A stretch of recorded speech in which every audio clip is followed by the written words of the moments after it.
मी काल रात्री मुंबईमध्ये होतो, परंतु मी पहाटे इकडे यायला निघालो त्यावेळेस ही दुःखद वार्ता माझ्या कानावर आली आणि एकंदरीतच सुरेशभाईंचा सुरुवातीपासूनचा काळ म्हणजे आम्ही ज्युनियर होतो, परंतु ज्या प्रकारे त्यांनी राजकीय क्षेत्रामध्ये पदार्पण केलं आणि अतिशय एक साधा कार्यकर्ता आणि त्याच्यातून इच्छाशक्तीच्या जोरावर राजकीय इच्छाशक्तीच्या जोरावर आदरणीय पवारसाहेबांनी सुरुवातीच्या काळामध्ये त्यांना पूर्णपणे सहकार्य केलं। मला आठवतंय की राज्यसभेची निवडणूक होती, तेव्हा राष्ट्रवादी नव्हती, समाजवादी काँग्रेस पार्टी होती, अतिशय मर्यादित आमदार होते आणि त्या आमदारांच्या मध्ये सुरेशभाईंना साहेबांनी तिकीट दिलं आणि निवडून आणलं आणि पहिले ते राज्यसभेचे खासदार झाले।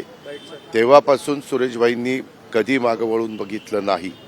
पुण्याच्या अनेक महत्त्वाच्या निर्णयामध्ये त्यांचं योगदान होतं। पी.व्ही. नरसिंहरावजींच्या सरकारमध्ये ते रेल्वे मंत्री म्हणून त्यांनी काम केलेलं, त्यावेळेस त्यांच्याकडं पूर्णपणे कारभार होता, स्वतंत्र कारभार रेल्वे विभागाचा दिलेला होता। त्याही काळामध्ये रेल्वेमध्ये अतिशय वेगळ्या प्रकारचं काम त्यांनी करून दाखवलं।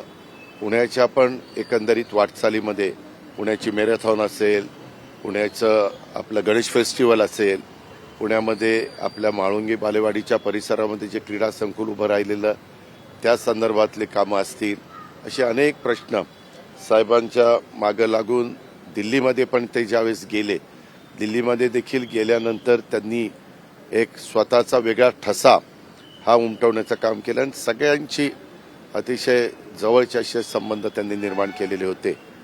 परंतु अलीकडच्या काळामध्ये ते वयोमानाप्रमाणे बऱ्याचदा आजारी असायचे आणि मधी माझा शेवटचा एक कार्यक्रम झाला तो म्हणजे गणेश फेस्टिवल मागे होतं, त्या कार्यक्रमाला मी गेलो होतो आणि तेव्हा काही उल्लेख मी मागच्या गोष्टीचा करून दिलेला होता।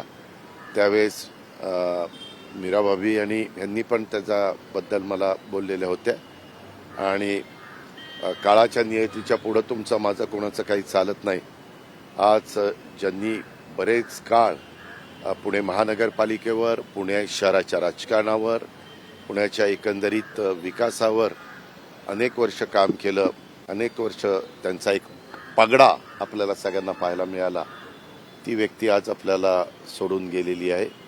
मी व्यक्तिशः माझ्या वतीनं, आमच्या परिवाराच्या वतीनं, राष्ट्रवादी काँग्रेस पक्षाच्या वतीनं, माझ्या महाराष्ट्राच्या 13 कोटी जनतेच्या वतीनं त्यांना भावपूर्ण श्रद्धांजली अर्पण करतो आणि थांबतो। दादा, लाडक्या बहिणीचा आकडा कमी होणार, कमी होणं म्हणजे टप्प्यात कमी करणार आहे का त्यांचे?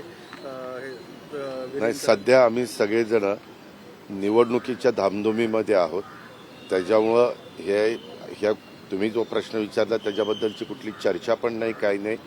उलट मी असेल, देवेंद्र फडणवीस राज्याचे मुख्यमंत्री असतील, आपले उपमुख्यमंत्री एकनाथराव शिंदे असतील किंवा त्या खात्याचे मंत्री अदिती तटकरे असतील, आम्ही सातत्याने सांगतो की ही योजना आम्ही आमच्या लाडक्या बहिणींच्या करता सुरू केलेली आहे आणि ती आमची शेवटपर्यंत चालू ठेवण्याची इच्छा आहे।